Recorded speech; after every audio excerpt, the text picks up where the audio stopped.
कथा करते करते कई साल हो गए, पर उस पूरी कथाओं में ऐसा पत्र नहीं आया जो ये पत्र पहली बार बुरहानपुर की इस जगह में आया है। पहला पत्र।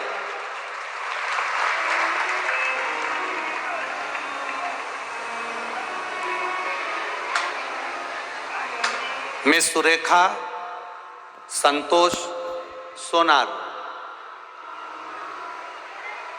ब्रह्मपुर बुरहानपुर शिकारपुरा की निवासी हूँ। कहीं बैठी हो तो हाथ हिलाइएगा।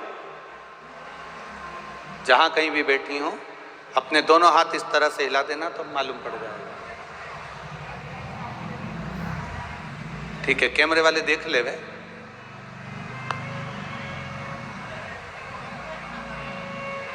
ठीक है, हाँ, दोनों हाथ ऐसे हिला दो बहन जी। श्री शिवाय नमस्तुभ्यम। मैं सुरेखा संतोष सोनार ब्रह्मपुर शिकारपुर की निवासी हूँ, बुरहानपुर की रहने वाली हूँ। गुरुजी, मैं शिवजी पर एक लोटे जल का क्या महत्व बताऊं, मैं वर्णन नहीं कर सकती हूँ। मेरी पीठ पर कई सालों से गठान थी। वो गठान बढ़ती चली जा रही थी पर छोटी नहीं हो रही थी। गुरुदेव, सारी जगह का इलाज करवाया पर उस गठान में आराम नहीं लगा। कई लोगों ने कहा ये गठान निकलेगी तो बॉम्बे जांच के लिए जाएगी, हो सकता है कि इससे बड़ी बीमारी रहे। 3 बार डॉक्टरों ने ऑपरेशन का बोला, मैं ऑपरेशन नहीं करा पाई। फिर किसी ने कहा कि टीवी पर आस्था चैनल पर शिव महापुराण की कथा आती है, आप उसको सुनो। सुनना चालू करा। 1 लोटा जल का नियम बनाया। मेरे घर के पास में शिवालय है, वहाँ पानी चढ़ाती, जल चढ़ाकर लेकर आती, पी लेती, बेलपत्र उठाकर लाती, शिवजी से कहती कि मेरी पीठ पर गठान हो गई है, उसको गला दो, उसको सही कर दो। बाबा की कृपा से गठान धीरे धीरे धीरे धीरे छोटी होती चली गई। एक दिन की बात है, मैं शंकर जी के मंदिर में नमन करती और मेरी वो गठान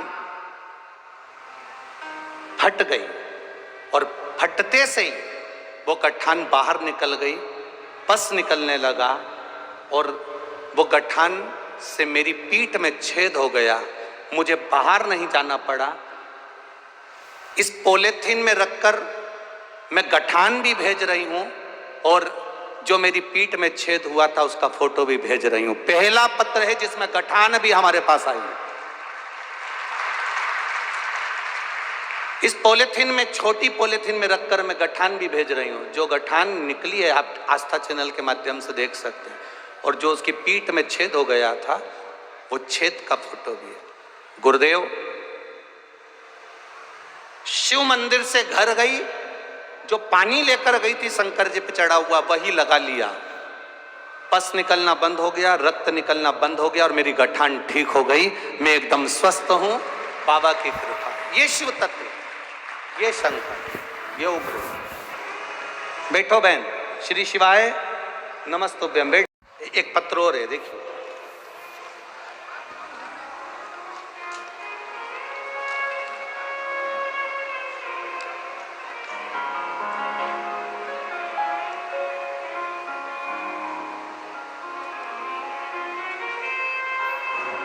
मेरा नाम प्रियंका, बुरहानपुर की निवासी हूं।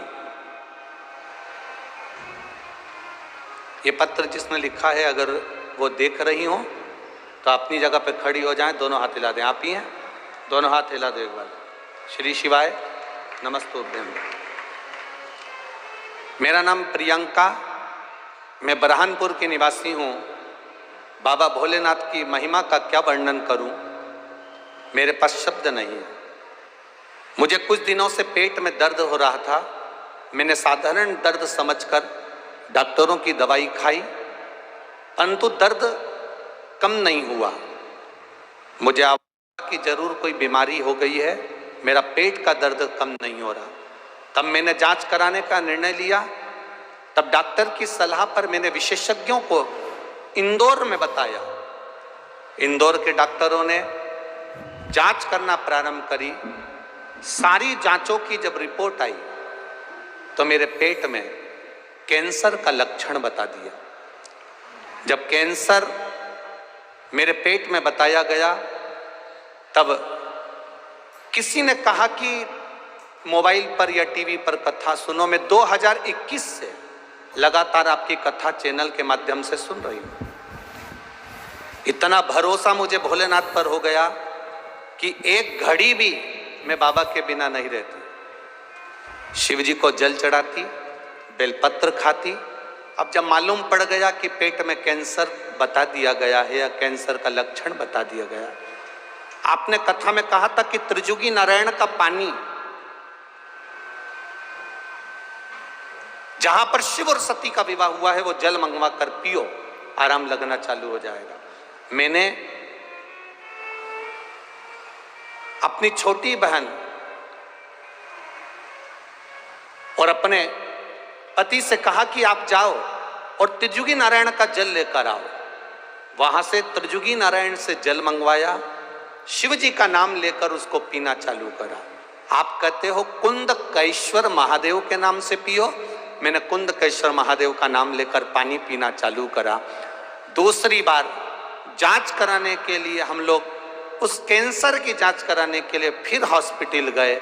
डॉक्टरों ने कह दिया तुम्हारी नॉर्मल रिपोर्ट आ गई है, तुम ठीक हो गई। ये शिव है, ये शंकर, ये ओ घड़ी है। बैठो बहन, श्री शिवाय नमस्ते। तुमरुका जी जो भगवान शंकर के परम भक्त हैं, शिव के उपासक हैं। इसमें कई पत्र ऐसे आए हैं जिसमें कई लोगों को संतान की प्राप्ति नहीं हुई और शिव की कृपा से संतान का सुख मिला। आप भी प्रयास करिए।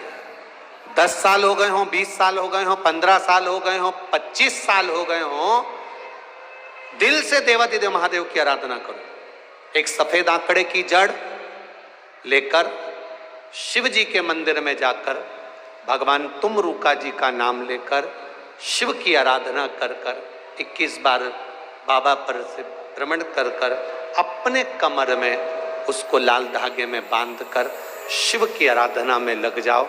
शिव जरूर कृपा करेंगे और अगर संतान नहीं है तो भी मेरा महादेव दे देता है, ये निश्चित है। भाग्य लिखने वाले देवता होते हैं, भाग्य लिखने वाला देव होगा, पर भाग्य को बदलने वाला तो केवल मेरा महादेव होगा। अगर भाग्य में सुख नहीं भी लिखा है, महादेव की आराधना करने वाला सुख प्राप्त कर लेता है।